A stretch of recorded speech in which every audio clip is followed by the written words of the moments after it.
a couple of people were banned from attending that meeting. Why was that? Have you got knowledge of National Action, Tommy? That meeting was actually our meeting in the UK. But before I start talking about National Action, I'd just like to put it into perspective. In England, we've got 60 million people. Out of 56 million people who are non-Muslim, we've got roughly 100 young Nazi idiots.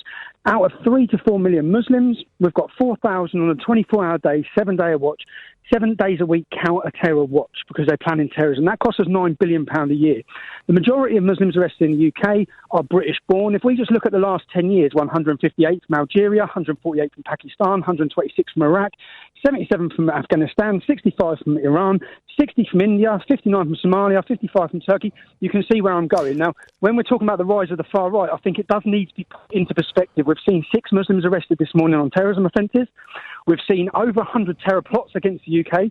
We've seen 10 just last year planned. So we do need to put this group into perspective. And I think you've done that for us, Tommy. But let me ask you a question though. Do you think then something has happened in British society if men as young as this, and they're talking in the Sun, and they put photographs of these guys, 21, 22, 27, for whatever reason, has something changed in the past 12 months or 2 years or whatever that's made this kind of group attractive to the young, albeit on a tiny scale at the moment? It has, and it's going that way, and it was always going to go that way. Now, unfortunately, I think the right course of action against this group is to prescribe them.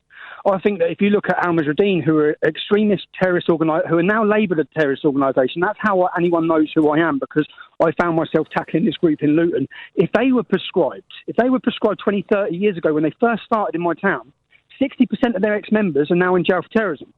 So the right course. So you nip it in the bud then. You nip it in the bud because I think that meeting I mentioned. I thought it was in Germany. I do apologise. It was actually in this country. You banned members because you said they'd associated with this group. How do you know who's associated with them, Tommy? What information do you get? I get information throughout my years with the English Defence League. See, the problem I have is that this group generally, if you look at the motto on their website, it's the words of the killer of Joe Cox. They call for genocide against Jewish people.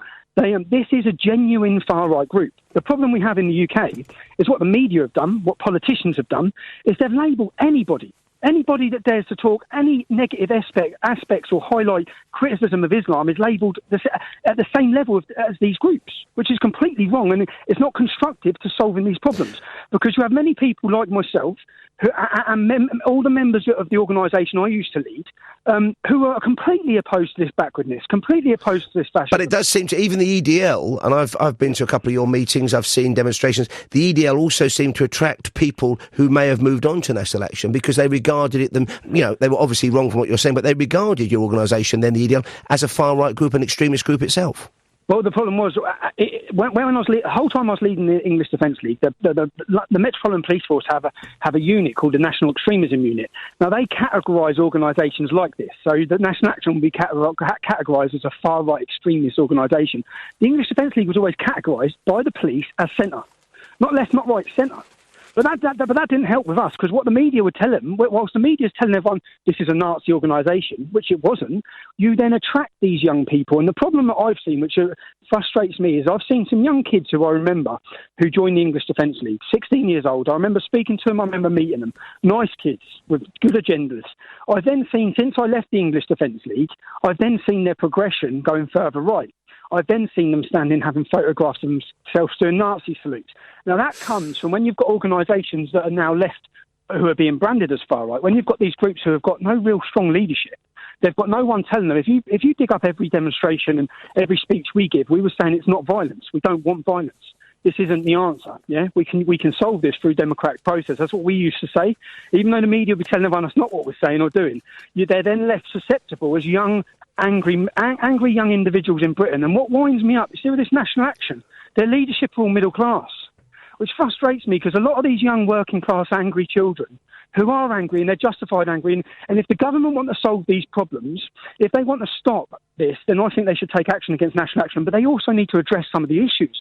When you've got over 56% of Syrians who come into our country last year have been arrested for criminal offences, some of them rape and some of them child abuse, these sort of things are going to wind genuine people up. They're then going to look for answers and solutions to these problems. And when you've got everyone saying that everything's fine, everyone in the media, everyone politicians saying, no, there's no problem. Okay, and what do you make then, Tommy? What do you make of the change recently that we have seen in that people now are prepared to talk, it seems? Andy Burnham, for example, pretty left-leaning Labour MP, leadership contender standing for Mayor of Manchester. He's saying, look, we need to talk about controls of immigration. 6 or 7 years ago, no mainstream Labour politician, very few Conservatives, would have dared speak like that for fear of alienating the politically correct. Do you think that's a healthy change, and will that in the end crush the fascists? I think it's a healthy change, and I hope that Andy Burnham recognises that people like myself and people who joined organisations like myself who have lost their jobs, lost their careers, been beaten violently, have paved the way for him to say that. Because we've had to go through the struggle so that it does become a centre debate. And let me ask you, Tommy, remind me, why did you move away? What happened with you and the EDL? Why did you move away from them, or why are you no longer involved with them directly?